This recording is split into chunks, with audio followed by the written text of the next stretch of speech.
Enfim, chegamos aí, turma, à nossa terceira dispensação, na nossa segunda aula, parte 3, página 106 do nosso módulo aí da instituição FIGHT.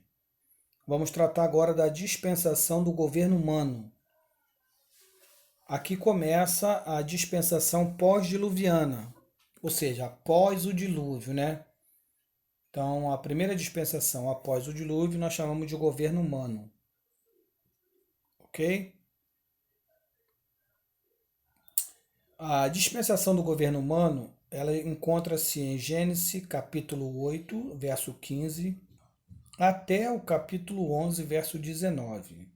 A duração desta dispensação, ela tem aproximadamente cerca de 427 anos, vai abranger o período desde o dilúvio até a dispersão dos homens sobre a superfície da terra, conforme está em Gênesis 10, 25, 11, do 10 ao 19. Ok? Palavra-chave nesta dispensação é o governo humano, né? Vamos falar sobre o governo humano que foi instituído por Deus. E também observamos que aqui inicia o chamado imperialismo humano, né? Ainda que na dispensação anterior, a dispensação da consciência, observamos aí o início de um imperialismo humano, começando ali por Caim e toda a sua linhagem. Mais especificamente, observamos que na dispensação do governo humano, nós vamos falar sobre esse imperialismo humano aí, que inicia com um homem chamado Nirod.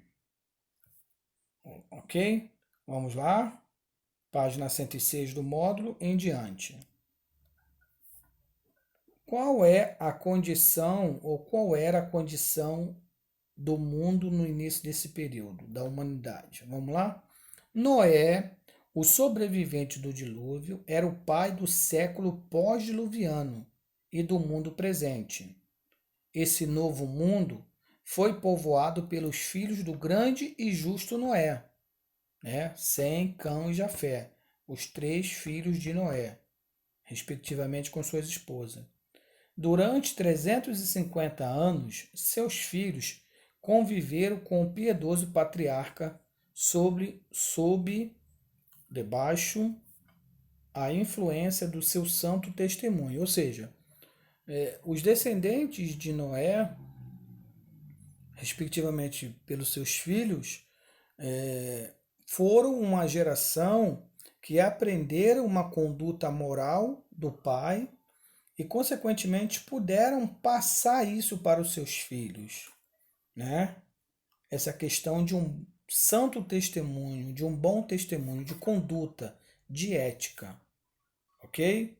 Então, assim, era um mundo novo que estava iniciando, uma nova geração que estava crescendo, pós-dilúvio, ouviram muito bem dos seus antepassados o que Deus havia feito em ter destruído a humanidade no dilúvio e talvez, consequentemente, isso tenha gerado um pouco de temor e, por outro lado, uma boa conduta, porque Noé tem um exemplo na Bíblia, né, em que ele é tratado como um homem justo, correto, diante de Deus, e, consequentemente, ele passou isso para os seus filhos e seus filhos automaticamente para os seus descendentes, ok? Uma nova geração chamada pós-diluviana.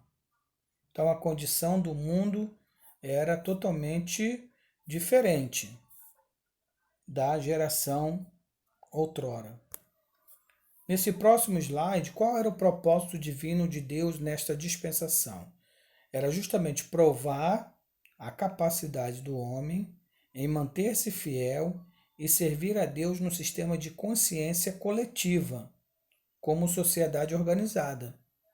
Então agora a cobrança não é individual, é coletiva, né? E o homem agora está vivendo em sociedade organizada.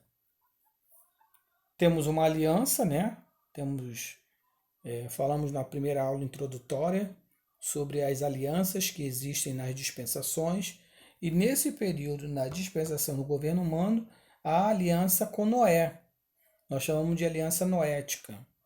E dentro dessa aliança, que está em Gênesis capítulo 8, verso 20 e 22, e capítulo 9, verso 9 e 17, havia algumas provisões divinas que Deus havia especificado. Quais são? São três especificamente. Primeiro, que Deus não amaldiçoaria mais a terra. Segundo, que Deus não mais feriria o ser vivente. E por fim, que a terra seria uma terra frutífera. E como prova dessa aliança que Deus faz com Noé e, respectivamente,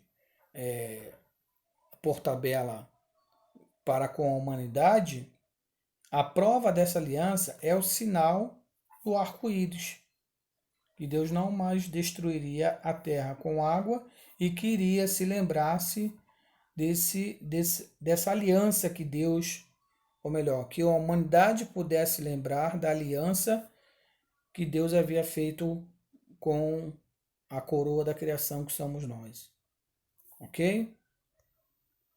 No próximo slide eu trato aí da instituição do governo humano. Né? Quem instituiu?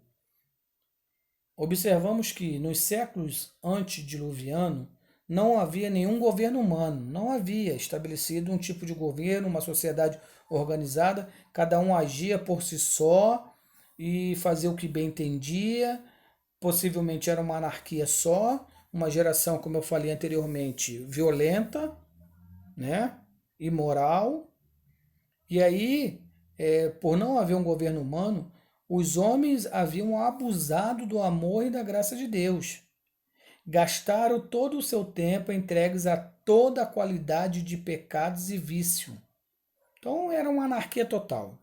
Não tinha regras, não tinha pena para nada, não havia lei para nada. E aí o homem, cada um fazia o que bem entendia, né?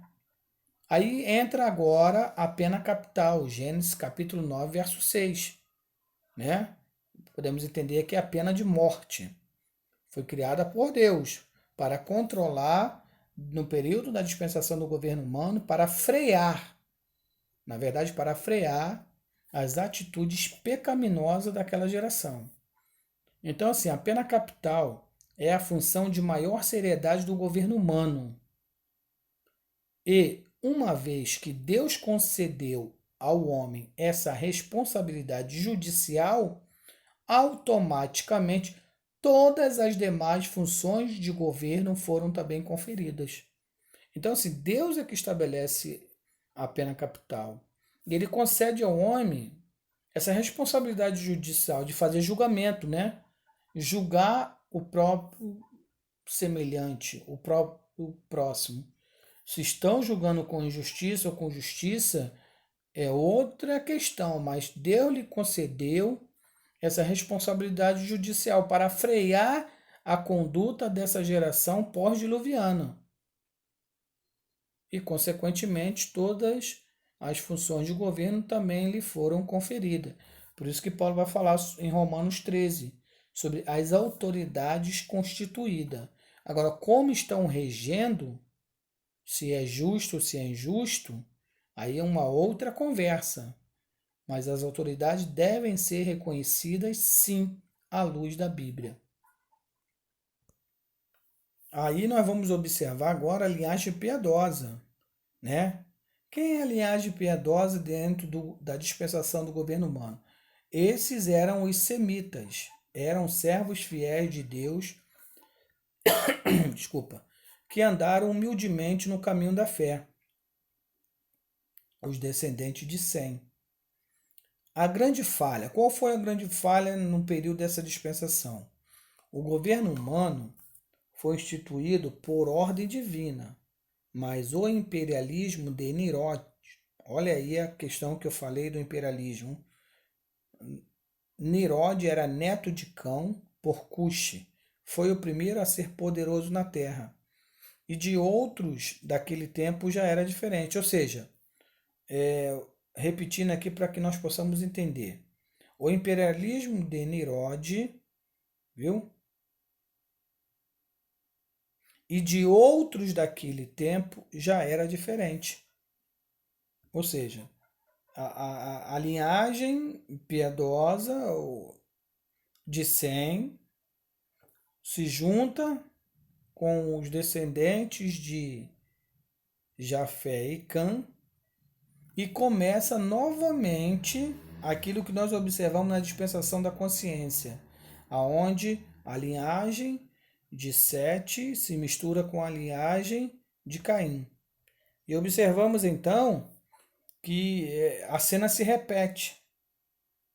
A cena se repete, né? Começaram-se a misturar-se novamente e aí não restou outra opção a não ser o juízo divino. E aí, naquele imperialismo humano, né, observamos que nessa dispensação, nós vamos falar no finalzinho aí, que a responsabilidade desta geração, dentro desta dispensação, era o quê? Povoar e espalhar-se sobre a terra.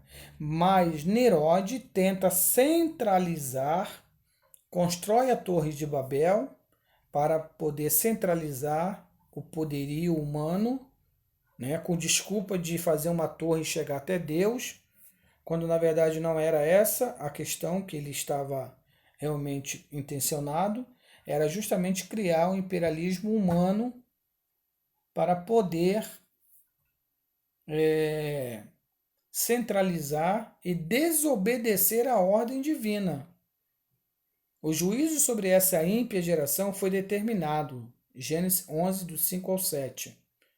Veio na forma da confusão de línguas, obrigando os homens a se espalharem sobre a superfície da terra. Serviu para refrear o seu caminho pecaminoso e suas ambições carnais. A dispersão aconteceu cerca de 100 a 300 anos depois do dilúvio, provavelmente nos dias de Peleg. Gênesis 10, 25, 11, 16 ao 19. Lembra aos irmãos que as referências bíblicas deverão ser lidas pelos senhores, tá? Pelo fator tempo, eu não posso parar para ler todas elas e nem tampouco fazer uma hermenêutica do texto. Então, observamos que aproximadamente de 100 a 300 anos logo depois do dilúvio, a geração dos filhos de Noé começam a retroceder ou a repetir os atos pecaminosos da geração da consciência, da dispensação da consciência. Por isso que nós observamos que não há nada de novo, como já disse Salomão. Parece que as coisas vão se repetindo. É como aquela expressão, eu já vi esse filme. É o que está acontecendo hoje. Né? Casos se dão sem casamento, como na época de Noé. Mas esqueceram que virá juízo sobre essa geração nossa, como houve juízo sobre as gerações passadas. E Gálatas 6,7 é bem claro. De Deus ninguém se escarnece, porque tudo que o homem planta, ele vai colher. Então observamos aqui que Deus aplicou juízo na dispensação do governo humano também. Né? Juízos foram aplicados nesta dispensação. Vamos lá no próximo slide. Observamos aqui um resumo da dispensação do governo humano. Voltamos a usar as 3 palavras-chave que nós vamos usar em todas as dispensações. Qual era a responsabilidade da humanidade, da geração desta época, desta dispensação? Povoar e espalhar-se por toda a terra. Porque toda a humanidade estava ali no berço da civilização, em volta da Terra Santa. Precisava se espalhar, se povoar. Mas Nerode, com o imperialismo humano, uma centralização, o antropocentrismo, ele tentou, né, atrapalhar os planos de Deus. E aí Deus entra, né? Aí no episódio da Torre de Babel e confunde a língua dos homens. E aí eles foram obrigados a se dispersarem. Aquela centralização ela foi quebrada, ela foi desfeita, porque o propósito divino era povoar, espalhar-se por toda a superfície da terra. Fracasso, desobedeceram novamente a ordem de povoar e espalhar, e, consequentemente, por desobedecerem, conforme está em Gênesis 11:4, houve um juízo. Gênesis 11:9. Que juízo é esse? Confusão de línguas, né? Babel quer dizer confusão. É um sistema idólatra. A Babilônia, enquanto um sistema, ela nasce na Torre de Babel. Aquela confusão, a idolatria, o antropocentrismo, né? E aí observamos que houve esse juízo e aí, devido a essa confusão de línguas, eles se espalharam para que pudesse cumprir o propósito de Deus. Então, nesse período probatório, em que a humanidade foi provada, novamente foi reprovada. Amém? Então, encerramos aqui a nossa aula de hoje. Segunda aula do nosso curso básico em teologia, falando sobre períodos bíblicos ou dispensações. O material está aí na mão dos senhores, o módulo da instituição, na página 107, encerramos a dispensação do governo humano. Ok? Hoje foram faladas as dispensações da inocência, consciência e governo humano. 3 dispensações, de uma forma resumida, mais o conteúdo do módulo. E vou colocar no grupo, hoje, se der tempo, ou talvez amanhã, algumas atividades extra ou perguntas sobre estas 3 dispensações da aula de hoje. Ok? Lembrando que no final vocês deverão entregar na última aula o nosso questionário do nosso módulo da instituição. Ok? Deus abençoe a todos, tenham uma boa noite e que Deus continue nos guardando. A graça e a paz do Senhor Jesus para os senhores e suas famílias. Até a próxima aula.